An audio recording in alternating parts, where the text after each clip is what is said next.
Hello po, kamusta po kayo mga kababayan? Sana po nasa maayos po kayong kalagayan. Si Kamanong po inyong likod. Samahan niyo po at tayo po ay magsama-sama magkomentuhan dito po sa Tambayang Makabayan. Mag-umpisa na po tayo. Komentuhan po natin. Ito po ay pinag-uusapan na sa mainstream media. At tuwan-tuwa po sila mga kababayan. Dahil po dito sa nilabas na survey ng Okta Research Survey ay nangunguna daw po ito pong si Robredo, si Lenny, na may problemang malaki sa kanyang syudad dahil po sa bisyo na pulburon. Pati munisipyo, mga manggagawa, mga trabahante sa munisipyo ay positive sa pulburon. At kasama raw po na kanyang Vice President na si Rapi Tulfo. Mga kababayan, nangunguna daw po presidente sa survey nila si Robredo at si Rapi Tulfo para Vice President. Ang pamilya Tulfo na walang anomalya. Pati pamilya, pati flood control, pati maleta, pati po Viva Max. Sila po ang mga nangunguna daw sa survey. At ang Vice President at si Amy Marcos daw ang pumapangalawa. Unbelievable. Ang tanong natin, sigurado ba kayo na si Senadora Amy Marcos ang Vice President ni BP Sara? Ibang klase kayo. Ito po mga kababayan, pakinggan po natin. Ito pong Okta at ang balita. Yung iba, commission. Yung iba, non-commission. So, ang ilalabas namin, syempre, yung non-commission. So, ito, isa sa non-commission po to. Meron kaming ibang pairings, kasamang iba-ibang mga, kilalang politicians natin. At ilalabas rin ho namin yung probe na yon. Pero ito kasing pairing na to, ito yung pinakamalapit sa isa't isa. Dikit na sila ngayon, no? Maaaring maintindihan ng mga kababayan natin na lamang na si Mayor Lenny at saka Senator Rafi. Pero actually kasi may margin of error tayo na plus minus 3%. So talagang tied lang yan. Dikit na dikit. So yan ang kalagayan ng tandem na to. Pero tanda natin hypothetical to. Hindi natin alam kung matutuloy itong tandem na to. Siyempre hindi naman to ang lalabas sa eleksyon natin. Matagal pa yung eleksyon natin. Ito ay indikasyon lang, no? Nagta-tighten yung race. May mga alternatives na from VP Duterte. Tanda si VP Duterte kasi nag-ano na siya eh. Nagsabi na siya, natatakbo siya. So last year, buong year, last year, talagang lahat ng tandems tambak, no? Etong specific tandem na to, between 15 to 25 percentage points ang lamang ng Sara Duterte, Amy Marcos na tandem. Ngayon, dikit na. So, may nangyayari sa bansa. Pag tingnan nyo yung political map, tingnan nyo naman ito yung breakdown per area sa NCR. Lumalabas na Robredo Tulfo ang nangunguna dito, no? Tingnan nyo yung tambak 56% to 22%. 22% sina VP Duterte at saka Senator Marcos. Sa balance to zone, 61% po si Robredo Tulfo. Sa Visayas. Kabila naman, si VP Duterte at saka Marcos, 23%. So, makikita nyo yung balance to zone at saka NCR, mas dilaw, mas pink, mas naglilin, no? Hindi ibig sabihin lahat ng region ganyan, ha? Kasi for example, sa balance to zone, ang Cagayan Valley talagang ano yan, Duterte yan, no? Ilocos, Duterte Marcos pa rin yan. Pero pag bumaba tayo pag tinignan yung kabuuan, balance to zone at NCI, doon ho yung baluarte ng Robredo Tulfo, yung tandem na to. Pangalawa, sa Visayas po, teka lang, Prof, sorry Prof, sisingit ako, Ilocos, Duterte Marcos, because of Amy. Yes, because of Amy, no? And in many places there, malakas talaga, malakas pa rin yung Marcos, nagdadala ng boto sa kanila, no? Sa grupo nila. Sa Mindanao naman, tabla sa tabla sa Visayas, pero yung Mindanao is another story. That's like sobrang tambak din naman sobrang yung pink. Sara. Oo. So yan, nakikita niyo naman. So yung ganito ka-tight yung race at ganito rin yung hindi ko kasi alam kung nakuha niyo yung yung political map na nilabas namin this morning. Pag tingnan niyo yung map na yon, pink Luzon, NCR, pink yan. Sa gitna, tied sila, up for grabs yan. Tapos sa baba, Mindanao, yan, nakita nyo na, yan po. So, makikita nyo yung map, Balance Luzon, NCR, that's North and South Luzon. Lahat yan, pink na yan, no? I mean, dyan nangunguna, no? Laki ng, nakita niyo naman, lalaki ng tambak Yes. yan ng Robredo Tulfo. Prof, si Yeah. Chicky Verhel po ito. So, ibig sabihin po ba nun? Kasi dati, di ba, yung pagitan ng dalawang tandem na to, sabi mo, 15 to 20 points. Kumbaga, pabor kay VP Sara and Senator Amy Marcos, no? Pero sabi mo nga ngayon, well, nakita natin, 45 and 42. So, close na close. Sabi mo, parang tie na. Statistically, anyway. Statistically, Yes. tied siya. Ibig sabihin ba nito ay nag-strengthen yung Raffy Tulfo and Lenny tandem o nag-weaken yung Amy and Sara tandem? Okay, pag titingnan natin over the last 12 months, definitely nag-strengthen ang Robredo Tulfo tandem kasi tambak nga sila whole of last year eh. Yan po mga kababayan. Yan po ayon po sa Okta mga kababayan. 52 ang tambalan daw ni Amy at ng Vice President Sara. At si Robredo naman po ay 55%. 42% lang kay BP. 55% kay Tulfo at kay Lenny.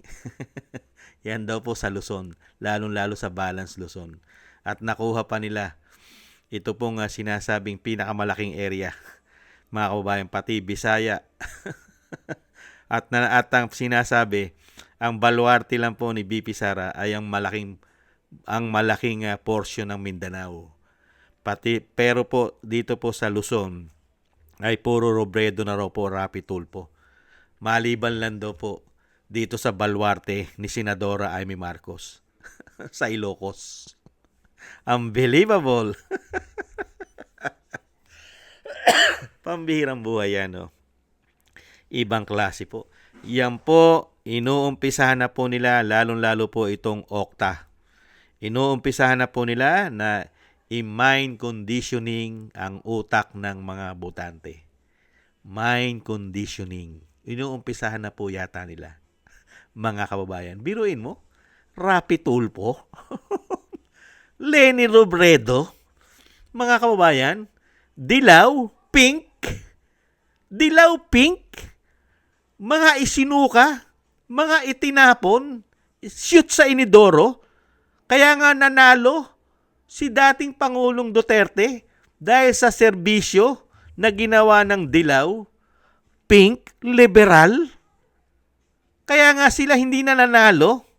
Ngayon, ibabalik mo na naman ang serbisyo ng dilaw, pink, liberal, na isinuka,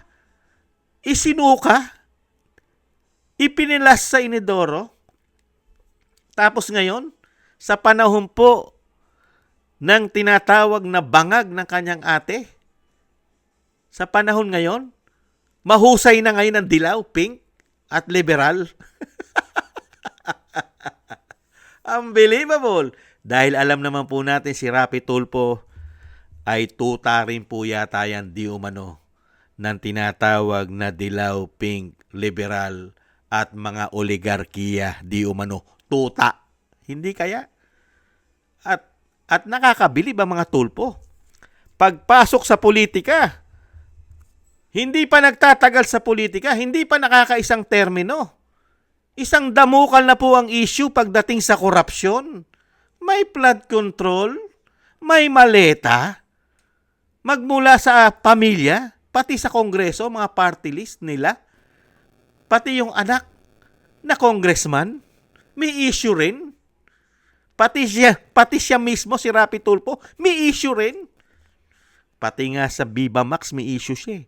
Lalo-lalo yung kapatid niya rin, may issue rin, mga Tulfo. Pagdating sa issue ng korupsyon, flood control, at maleta, si Erwin Tulfo. Pero ito ngayon ang pinakamalakas para sa mga Pilipino ayon sa Okta, si Raffy. Aba, parang sinabi po ng Okta na ang mga Pilipino tanga, bobo, gago, nagugustuhin na maupo ay mga ulupong ng magnanakaw, di umano. Ay ba? Ibang klase ng mga Pilipino ngayon. Ang hinahangaan na po ngayon ay mga magnanakaw. Di umano. At yung isa po na tinatawag na si Lenny na lugaw, na yung mismong bayan niya, sa Naga, Yung munisipyo mismo, mga empleyado niya, mga kababayan, malaking problema sa pulburon. At ang kanya syudad ay napakalaki din po ng problema sa pulburon. Nakita niyo po, syudad pa lang niya, hindi niya malinis. Tapos magiging presidente ng bansa. Unbelievable. Dahil nga po sa mind conditioning na ginagawa po. At ngayon po ay gamit na po ngayon at inuumpisa na po. Dahil ano po logic nito? Pagka po kasi ni mind conditioning nila, lalo pinalalabas nila sa mga survey. Ano po ang logic niyan? Baka madali nilang dayain. Kasi kung magkakaroon ng hocus-pocus, katulad po nung nangyaring eleksyon, nakaraang eleksyon, na hindi tayo makapaniwala na yung mga sinusuka ng taong bayan na nakalusot, nanalo. Hindi kaya mangyari din dito sa mind conditioning nila na ginagawa na malakas itong tandem na ito ay napakadali na para sa kanila na palusutin ito sa COMELEC di umano dahil malakas sa survey? Ganon po ba? Nagtatanong lang po tayo, mga kababayan. Dahil nga po nag-uumpisa na sila. Dahil unang-una, mga kababayan, napakalaking kasinungalingan po niyan. Napakalaking kasinungalingan. Para sabihin mo nangunguna sa survey si Leni at si Rapi at sa ang Vice President na nakita po nating maglingkod, na hindi po ito pinapuputok at hindi po ito binabalita ng mainstream media ang ginagawa ng Vice President kahit ginigipit sa pondo. Luzon, Visaya, Mindanao may programa. Hindi po ba? Ganyan po katindi sila. Pinapatay po nila ang balita sa Vice President, ang mga programa at ginagawa nito para sabihin po na walang kwenta at walang silbi na Vice President. At tinatamnan po nila ng issue, ng isang damukal na issue daw na korupsyon ng Vice President. Kaya nga fishing expedition para po pabanguhin nila ang kanilang manok at magagamit nila ito doon sa sinasabing hocus-pocus di umano. Lalong-lalo yata sa COMELEC. Hindi kaya? Katarantaduhan yan.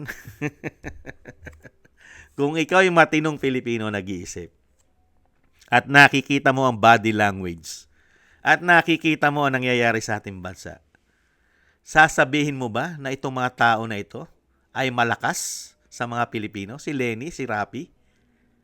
Samantalang yung history ng mga Duterte, nung sila'y nanungkulan, Luzon, Visaya, Mindanao, naging safe sa kanyang mga programa, lalong-lalo sa pagsugpo sa pulburon at sa kriminalidad at sa korupsyon.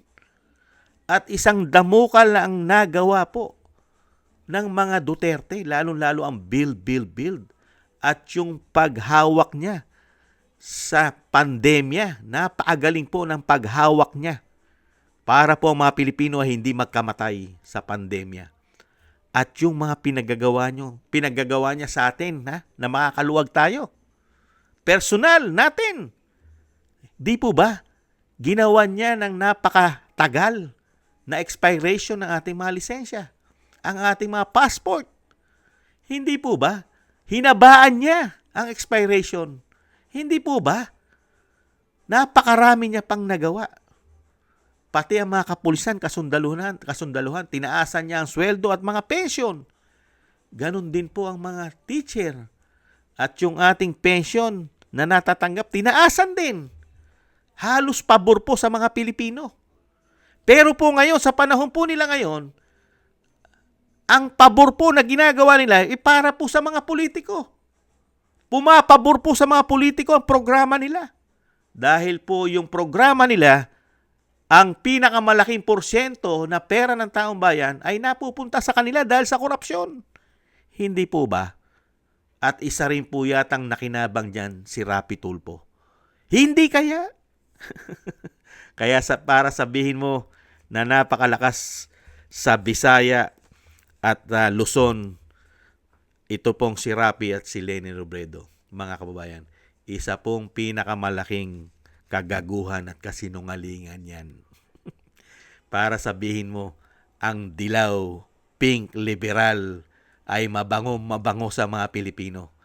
Kailanman ay hindi pa bumabango yan dahil wala pang nagagawang kabutihan sa bansa ang dilaw, pink, liberal, di umano. Kasi kung sila po ay para sa taong bayan, ang pink, dilaw, liberal, kinukundina na po sana nila ngayon ang malawak ang korupsyon, lalo-lalo po ang flood control. Kinukundina na po sana yan ng pink, dilaw at liberal. Isama na natin ang Makabayan Black. Kinukundina ba nila mga korupsyon ngayon? Hindi ba sila kasama ngayon? Kaalyado pa. Kaya nga po hanggang ngayon, wala pa silang ginagawang kabutihan para sa taong bayan. Puro pang sariling interes ang kanila pong ginagawa sa ating bansa. Inuuna mo nila ang pangsarili at bibigyan ka ng serbisyo na mumo, yung natatapon lang sa kanila. Unbelievable. Yan po mga kaubayan, ang napakagaling na Okta Survey Company. Napakahusay. Lalo-lalo po sa mind conditioning. Di umano. Maraming salamat po mga kabayan. Sana gusto po natin tambayan mga kabayan sa YouTube at TikTok. At ganoon din po sa inyo pong mga nagko-comment, like, share, and subscribe. At patuloy po nagsusubscribe. Mabuhay po kayo. Thank you po sa inyo. Shoutout po. At shoutout din po sa mga nagbibigay po ng tulong at biyaya. Shoutout po kay Eric Hercio from Canada, kay Baby Roman Ate Isa from Cagayan Valley, kay Tatay Nick from Toronto, Canada, Jesus Valdipena, Rolando Guerrero, Ma'am LB Shermani from North Miami, Florida, USA, Frank Zamora from California, USA, Romulo Di Vinagracia from Bacolod City, at Mika Legaspi. Thank you po. Shoutout po sa inyo. Maraming salamat po at ingat-ingat po kayo, lalo-lalo po sa inyo pong mga paggawa. At tiis-tiis lang po tayo mga kabayan at samahan po natin ng maraming dasal. God bless po sa inyong lahat. Paalam. Bye-bye.